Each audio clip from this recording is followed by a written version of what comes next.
Añoranzas de electricistas, de Víctor Manuel Sánchez. La historia de los electricistas nos permite encontrar una trayectoria política de su presente.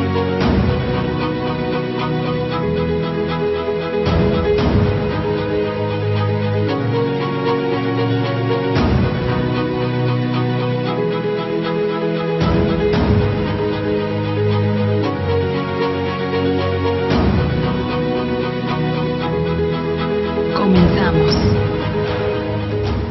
De nueva cuenta, en Añoranzas de Electricistas, este lunes estamos de nuevo aquí. Les comento que en 2018 empezamos a transmitir por primera vez en julio, a mediados de julio, las Añoranzas de Electricistas. Estamos cumpliendo un año más, agradeciendo sobre todo el apoyo, el trabajo, la dedicación del equipo de Radio ESME, porque son los que mantienen y logran que Añoranzas de Electricistas se suba y esté y lo podamos consultar, todos los programas que todos los lunes hemos realizado desde el 2018. Incluso durante la pandemia estuvimos grabando. Redujimos el programa a media hora para que no poner en riesgo, en especial a los compañeros de Radio ESME, porque a partir de ahí empecé a enviar las grabaciones como esta que hacemos en casa y que nos permite mantener el contacto con ustedes, con las plataformas, y que Radio ESME sostenga la calidad en el apoyo técnico profesional. Agradecemos, por supuesto, a todos y cada uno de los que nos han apoyado directamente. Recuerdo al Chefcito, Iván Hernández, que ha estado mucho más tiempo que muchos de los compañeros, pero igual todo el equipo responde, trabaja profesionalmente, está dedicado a Radio ESME. Pues bien, este nuevo aniversario, eh, corresponde a un tema, un texto, un artículo, un discurso que sale publicado en la revista Lux, un discurso como programa político cuando acaba de ser electo Francisco Breñal Vírez. Por la importancia que le dieron al discurso en una Asamblea General Extraordinaria del nuevo secretario general, salía de la Secretaría General Luis Espinosa Casanova, paréntesis, el que además era tío de don Pablo González Casanova, y en esta Asamblea General Extraordinaria, no sé por qué, algún problema ha de haber habido. El 14 de diciembre se presenta el programa de trabajo del nuevo secretario general. En la revista Lux, de hecho, aparecen, en esta revista Lux de febrero de 1935, aparece el informe del secretario general saliente y aparece este programa de trabajo de Breñal Vírez. En realidad es una postura, una posición política respecto al sindicalismo en México. Es en realidad un programa de grandes perspectivas, de larga duración. Sí, un programa básico, mínimo, esencial, pero de largo alcance. Y qué bueno que nos ha correspondido en este año más de Añoranzas de Electricistas presentarles este documento. Nos quedamos la vez pasada en una parte donde él está llamando la atención sobre la ignorancia, sobre la ausencia del empeño que tienen los compañeros electricistas y que en especial en la asamblea muestran su incapacidad, su desinterés o incluso su ignorancia. Cuando habla en la asamblea Henry de Verdun, obviamente se trata de un sindicalista con nombre y apellido extranjero. Le acusan, le señalan, le gritan a Henry de Verdun. Y dice Breñalvírez, en este salón he escuchado eso, he escuchado una lagrimosa poesía en la que se expresaba que nada quedaba ya de nuestra patria, nada, excepto la Virgen de Guadalupe. Con esto último señala, como ya lo dijo, como representantes del régimen capitalista, a clero, nacional o extranjero. Este reconocimiento, este homenaje en contra de Henry de Verdun usando a la Virgen de Guadalupe como lo único de la patria es un error garrafal y hemos dicho que Ernesto Velasco, entre uno de los 14 puntos que recomienda para ser buenos sindicalistas, dice que debemos combatir a clero. El clero de 1914, 15, 16, desde Porfirio Díaz, es el clero defensor del régimen capitalista, un defensor a ultranza. Y los trabajadores deben de combatir. Señalaban en aquella época que cuando alguna empresa o incluso intentos de huelga del ESME, en la Catedral de la República, a la hora de dar su sermón, los curas atacaban las huelgas y los movimientos en defensa de los trabajadores. Se olvidan los que atacan a Henry de Verdun de la presencia en los orígenes, en la organización y en la consolidación del ESME desde 1914 de Luis Harris, de Charles E. Booth, de Conrado Castro Chabert, de Valdés Lamy o de José E. Blacker, al igual que de Ventur, eran efectivamente extranjeros, pero fueron de los primeros que se dedicaron a formar al ESME y de los primeros sindicalistas, sí extranjeros, pero sobre todo proletarios, trabajadores, luchadores sociales. Y entonces los nuevos sindicalistas o miembros del ESME que están en el salón de asambleas desconocen la historia básica, inicial del Sindicato Mexicano de Electricistas. También dice Francisco Breña Alvírez que ha escuchado muestras en contra de manifestaciones solidarias y de ayuda a otros sindicatos, a otras organizaciones obreras, porque eso significaría romper la autonomía del ESME. He oído, dice, muchas de estas cosas que sería largo enumerar aquí en este salón de asambleas, demostrando justo los grandes males señalados a través de este artículo, la ignorancia, la apatía y el egoísmo, los grandes males del régimen capitalista que deben ser combatidos. Y dice Breñalvírez, no creo que haya un mal más grande, no una desgracia, peor que la ceguera de la mente, la ignorancia.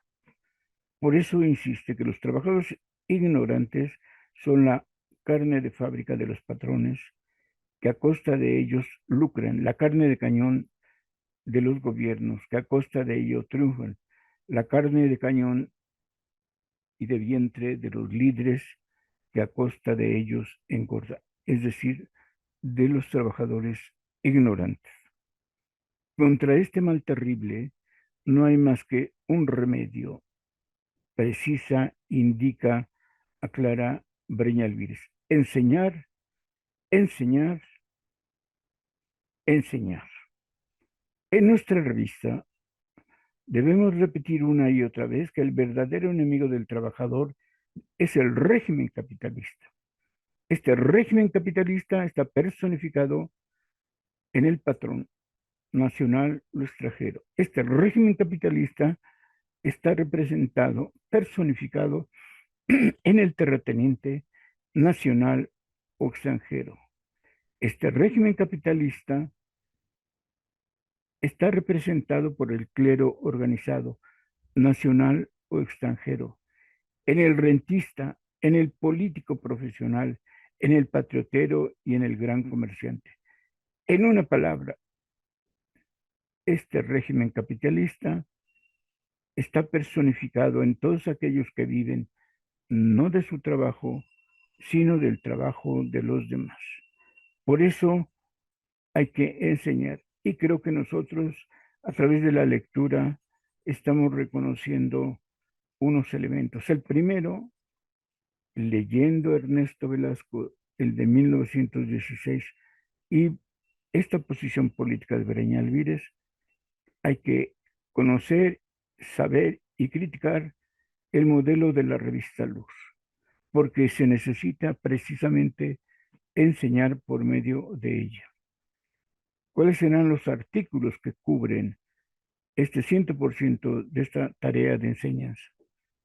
Habrá que revisarlos. ¿Cómo nos preparamos a través de la revista para aprender? ¿Hay formas concretas de aplicar nuestro contrato colectivo que se expresan en la revista? ¿Hay lecciones del marxismo original, directo y debate en cada departamento? ¿Se critica la política sindical asumida en nuestros tiempos por parte del comité dentro de la revista? Punto número 1. El 2.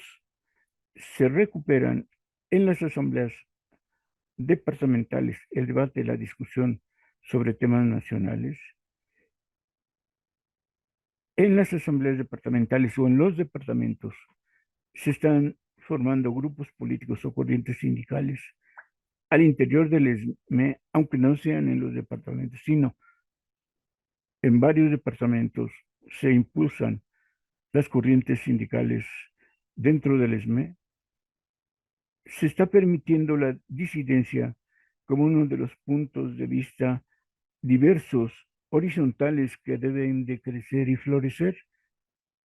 Las discrepancias de opiniones sobre las tareas actuales serán lo mejor, de la mejor manera que se fomente la crítica al egoísmo, al capitalismo, a los patrones para desaparecer la apatía. Si no bastan estos dos aspectos, se requiere la escuela de cuadros como una política sindical interior.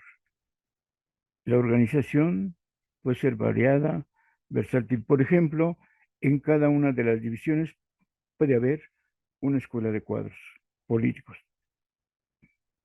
Una escuela de cuadros políticos puede ser entonces en estos 12 lugares de las divisiones, con sesiones quincenales o mensuales para formar sindicalistas.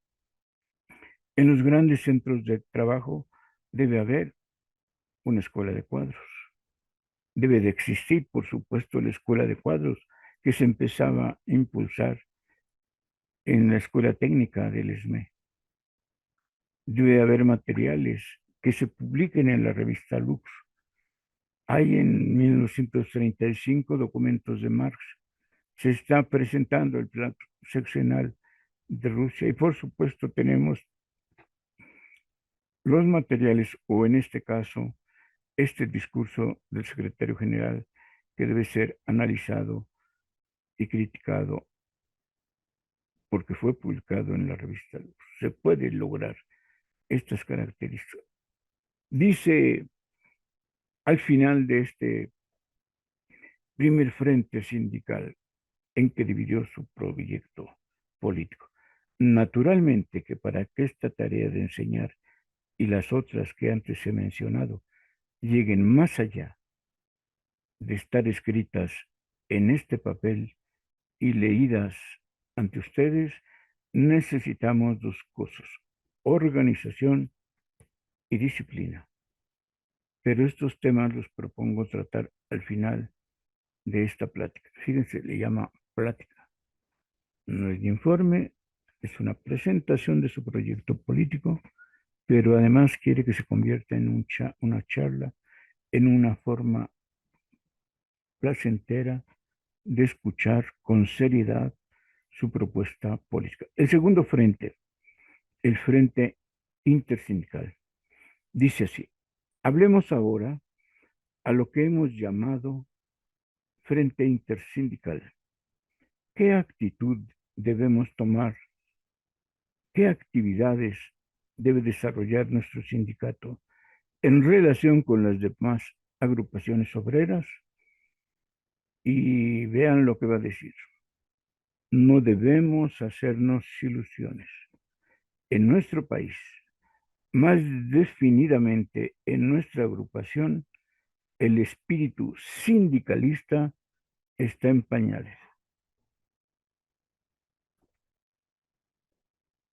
En abrumadora mayoría, nuestros agremiados se preocupan por sí mismos. Un grupo mucho más pequeño lucha por sus departamentos o sus divisiones. Apenas hay un puñado que se interese de veras por el sindicato. ¿Cuántos hay que se interesen por la clase trabajadora? En general, prefiero no averiguar.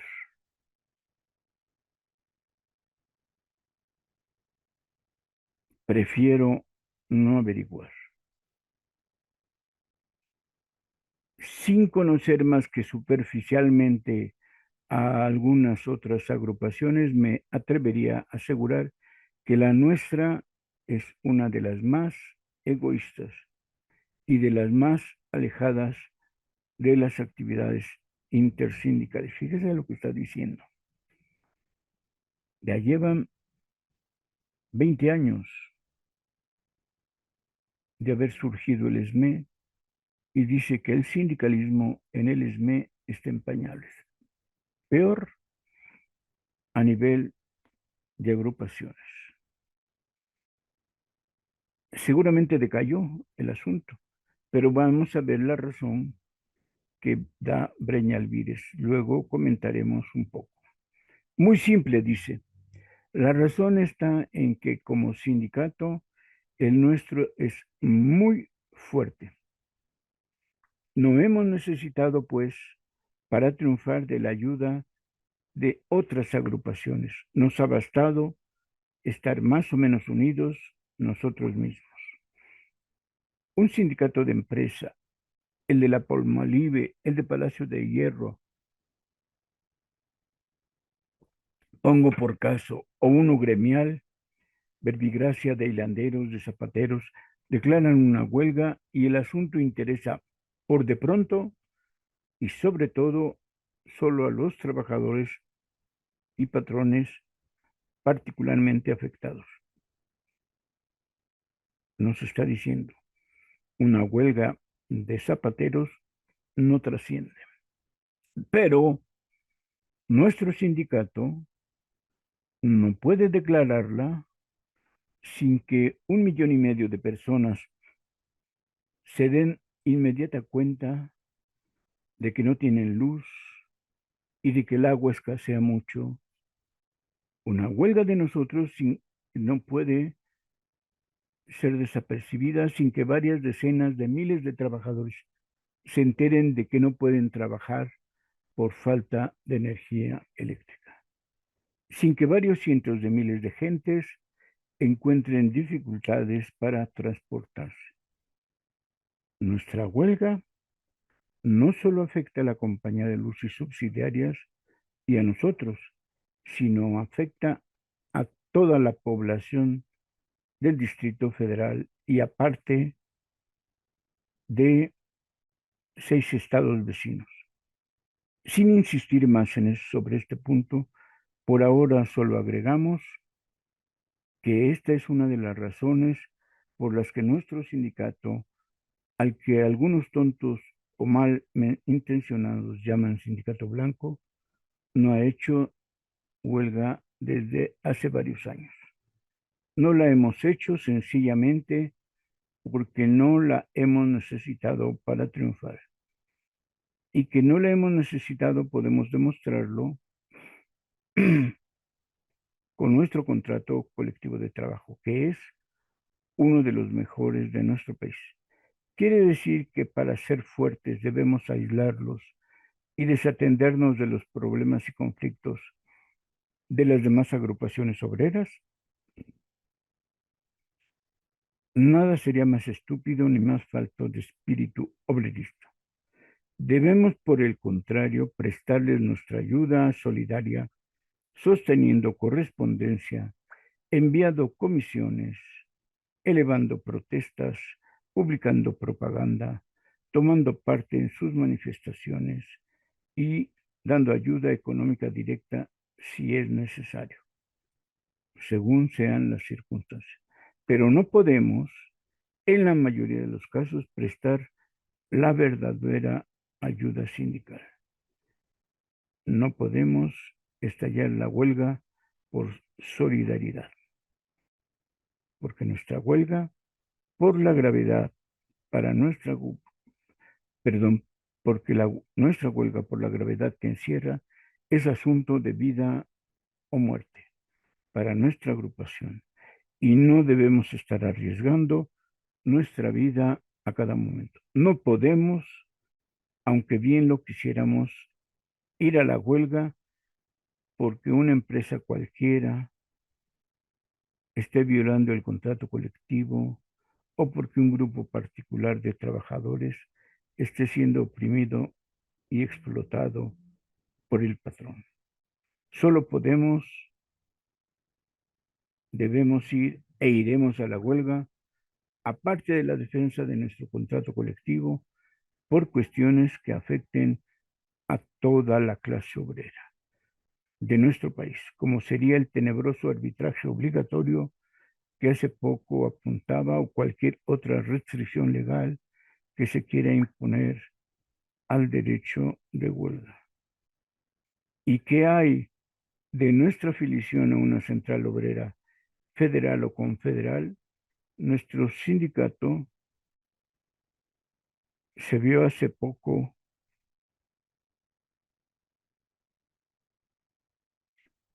a, obligado a separarse de la FENTIE, de la Federación Nacional de Trabajadores de la Industria Eléctrica, por las justificadas razones que ustedes de sobra conocen. Nuestro sindicato no pertenece actualmente a ninguna federación o confederación y no es probable que se afilie a ninguna de ellas en un próximo futuro, por dos razones.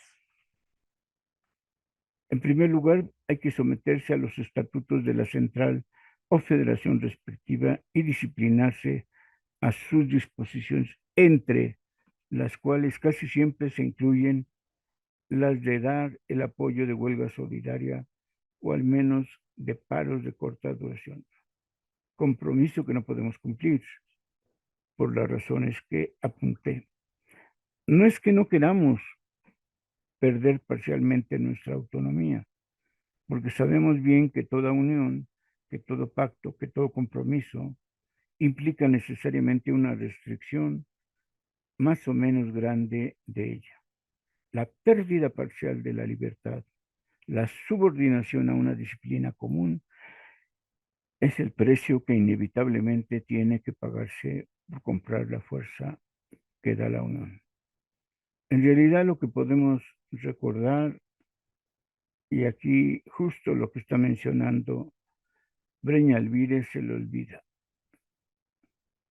La federación, la FENTIE, surge por una discrepancia que hubo dentro de la Confederación Nacional de Electricistas y similares, que autocríticamente el ESME no pudo resolver. Desde el surgimiento a la fecha del rompimiento, a la fecha que nace las FENTIE de la SNES, en ella los votos existentes se contaban a partir de la cantidad de trabajadores que pertenecían a una de las secciones o divisiones de la Confederación. Evidentemente, el ESME ganaba todas y cada uno de los acuerdos, de las votaciones, de las propuestas, porque no había empresa en ese momento que tuviese más trabajadores que la compañía de luz. No podían perder ninguna votación. Y la propuesta que se lleva al último Congreso de la Confederación Nacional de Electricistas es: todas las divisiones tienen un voto. No es voto según la cantidad de trabajadores u obreros afiliados. Un voto por división. Esto equilibraba las cosas. Y seguramente, aunque se tomaran en cuenta las propuestas del ESME, iban a poder ser rebatidas y podrían perder. La FENTIE nace con esa propuesta. Y por eso el ESME ya no participa de la FENTIE. Pero debemos considerar que toda la experiencia, que toda la consolidación de divisiones a lo largo del territorio nacional hasta 1933-34 surgen de la práctica sindical que el ESME enseña y transmite en todo el territorio nacional. La FENTIE es producto del ESME. Esperamos la falta de crítica de este punto lo dejen claro Breña Alvírez. Todo mundo conoce lo que ha pasado. Según el documento que estamos leyendo, ameritaba que Breña Alvírez de manera autocrítica señalara este aspecto. Se equivocó el ESME y no propuso o aceptó de que todas las divisiones tuvieran un voto como división. Y por eso se sale de la Confederación y por eso no se acepta participar en la Federación Nacional de Trabajadores de la Industria Eléctrica, FENTIE. Pero bueno, dice aquí, acabado este punto, supongamos que fuésemos aceptados en alguna central sindical sin el compromiso de la huelga por solidaridad. Existe otra dificultad mayor, el liderismo profesional, y lo pone en negritas. Liderismo profesional. En la actualidad le llamamos charrismo sindical. Sobre esto explica: estamos cansados de ver y no queremos ya soportar a los apóstoles sindicalistas que engordan a costillas de sus discípulos y a los pastores obreristas que trasquilan al rape a sus ovejas.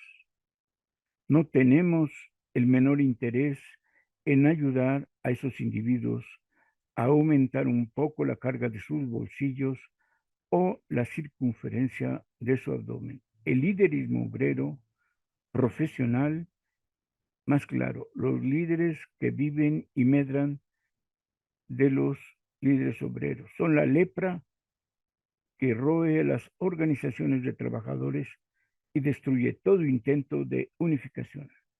Es sumamente fácil conocerlos. Basta averiguar cómo vivían antes de ser líderes y cómo viven ahora. Cuanto más grande es el mejoramiento, tanto mayor la explotación. Incidentalmente, agregaré que esta prueba es infalible para toda clase de líderes, líderes obreros o líderes políticos. Resumiendo, en el frente intersindical debemos procurar estrechar nuestros lazos de solidaridad con todas las demás agrupaciones de trabajadores, sin distinción de banderías o de banderas político-obreristas, pero sin adquirir compromisos que no podemos cumplir. Debemos mantenernos a la expectativa antes de afiliarnos a alguna central sindical, hasta tanto no estemos bien seguros de no ser manejados para el provecho personal de sus líderes, cuyo profesionalismo debemos denunciar y combatir. Debemos, por otra parte, estar preparados y bien dispuestos a firmar y cumplir pactos de unión, no de subordinación, con agrupaciones sólidas y serias, y debemos apoyar con todo entusiasmo y empeño cualquier intento honrado que se haga para la unificación real y efectiva de la clase trabajadora de nuestro país. Es claro, Breña Alvírez, por supuesto. Y continúa nuestro compañero Breña Alvírez con el siguiente frente. El frente patronal. No voy a referirme en relación con el frente patronal a la lucha del conjunto de trabajadores contra el conjunto de patrones, a la lucha general de clases. Voy a limitarme a la lucha de nuestro sindicato contra la empresa, a la cual prestamos servicios, pero por analogía puede aplicarse a la lucha de cualquier otro sindicato titular de su contrato colectivo contra su empresa. Es decir, no va a hablar de la lucha de la clase obrera en general o a nivel nacional, de la lucha de clases obreros contra patrones, sino de la lucha particular en el sindicato. Considero, dice Breña Alvírez, considero que en las condiciones actuales el primer deber de un sindicato es hacer respetar por la empresa el contrato colectivo de trabajo y hasta donde sea posible respetarlo por él mismo. O sea, debe lograr que la empresa respete el contrato colectivo, debe lograr que el sindicato respete el contrato colectivo, ambos lados de la moneda. Y continúa en este texto. Voy a explicarme. Y dice lo siguiente. Todo contrato colectivo contiene seguramente algunas estipulaciones injustas. Nuestro deber teórico es hacer respetar no el contrato, sino la justicia. Pero aún suponiendo que tuviésemos el suficiente conocimiento para juzgar de modo infalible dónde está la justicia, no somos suficientemente fuertes para imponerla. Si los trabajadores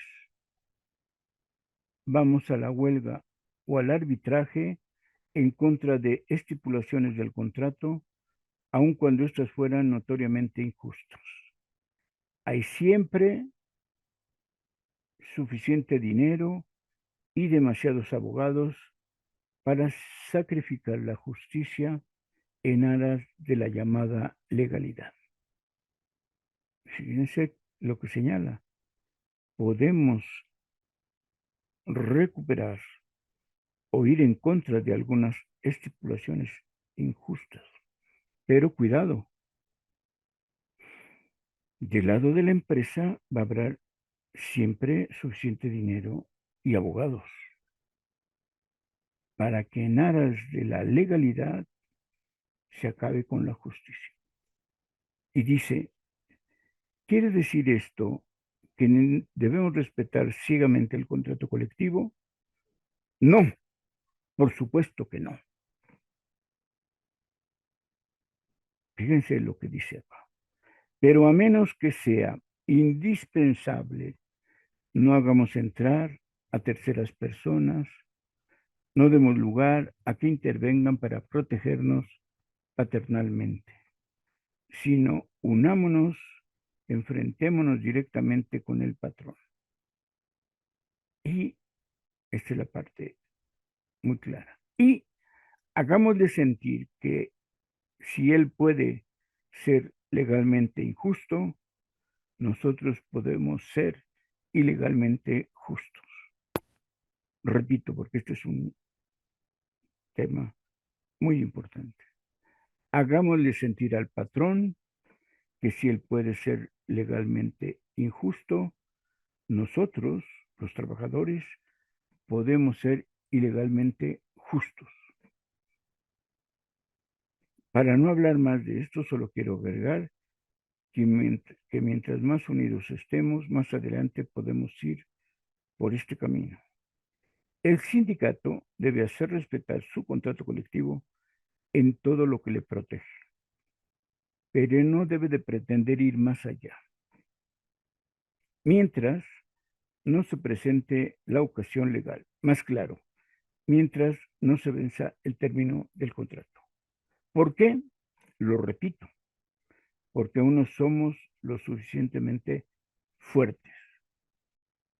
No sé lo que pase en otras organizaciones, pero en la nuestra, la tendencia general de los trabajadores es pedir más de los derechos que les da el contrato. Es pedir algo que, al menos desde el punto de vista legal, aparece como un favor, el cual en nuestro caso no es raro que el patrón lo conceda individualmente. O sea, hay varios compañeros que han logrado el favor del patrón. Pero, escribe Breña Alvírez, pero al quedar al arbitrio del patrón, al otorgarlo o negarlo, se crea la desigualdad, el favoritismo, la envidia y la división entre los trabajadores. Los sindicalistas de veras no bajan la vista para solicitar mercedes. Soportan, esperan la ocasión y exigen sus derechos frente a frente. El sindicato debe conocer la ley del trabajo, también como los trabajadores conocen su hora de salida. El sindicato debe estar probando constantemente con la práctica diaria las ventajas y desventajas del contrato y constantemente estudiando la manera de remediar sus defectos. Si se hace esto, cuando el contrato termine, estará listo para proponer otro mejor y para fundarlo y sostenerlo y argumentarlo dentro del terreno legal y en su lucha directa. Me encanta esta última parte.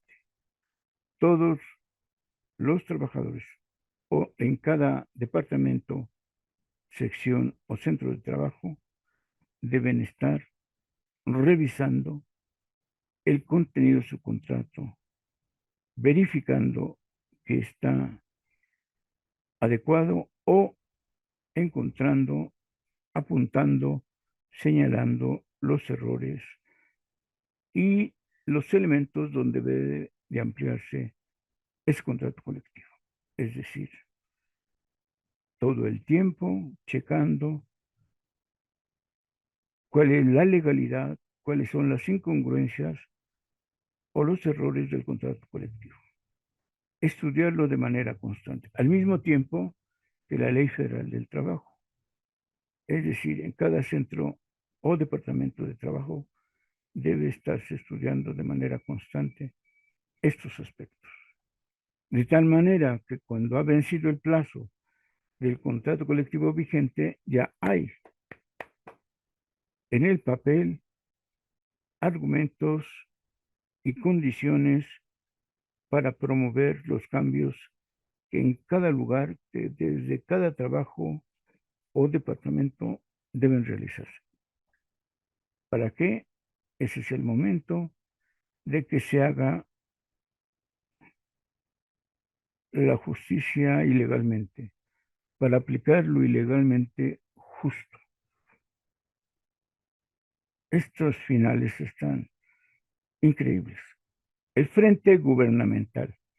¿Qué actitud debe asumir el sindicato frente al gobierno, especialmente frente a las autoridades del trabajo?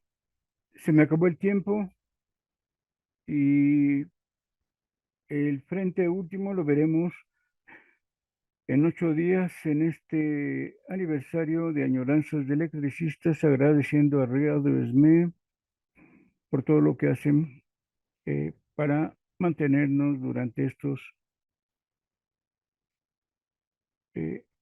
4 años.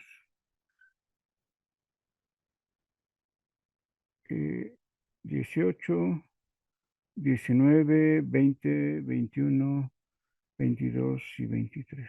5 años llevamos de Añoranzas de Electricistas. Nos vemos hasta el próximo lunes en otra Añoranza de Electricistas, en otros eh, comentarios a nuestra tarea de Breña Alvírez. Hasta entonces.